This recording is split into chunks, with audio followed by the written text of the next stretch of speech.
के बेतिया के बेतिया के बेतिया के लइका मोरी है सो लहंगा उठाई के बेतिया के लइका मोरी है सो लहंगा उठाई के झखरा पिड़ारी नाराबाया मोठिया सुखलही बेलबनिया तुरी हसनथिया बचबे नयाई के बेतिया के बेतिया के बेतिया के लइका मोरी है सो लहंगा उठाई के बेतिया के लइका मोरी है सो लहंगा उठाई के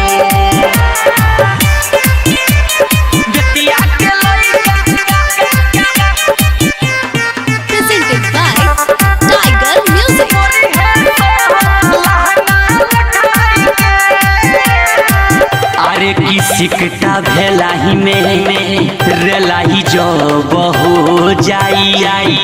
बलथर बैसाखावा में ठेलाई जो बहु जाई ठेलाई जो बहु जाई तो सुनो बवाल हो जाई जीव के काल हो जाई पूरा बरतियन में आज मार हो जाई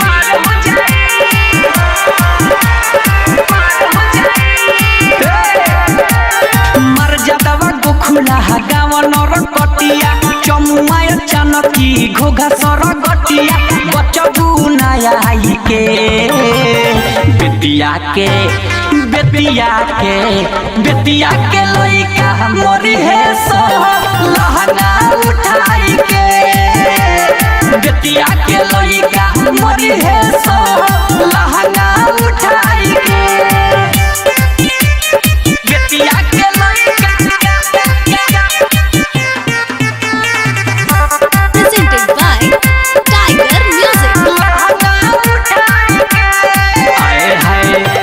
उठावा के लाली तोहर लौरिया में चाटली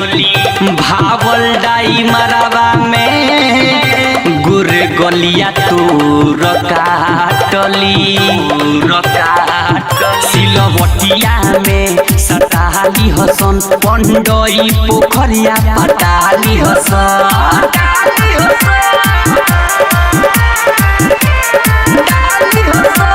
राजा रंजित राही औरी मित्र राज हो संगे बिताई सचिन सारी रात हो बच्चा बुना जाई के बेतिया के बेतिया के बेतिया के लइका मोरी है सो लहंगा उठाई के बेतिया के लइका मोरी है सो लहंगा उठाई के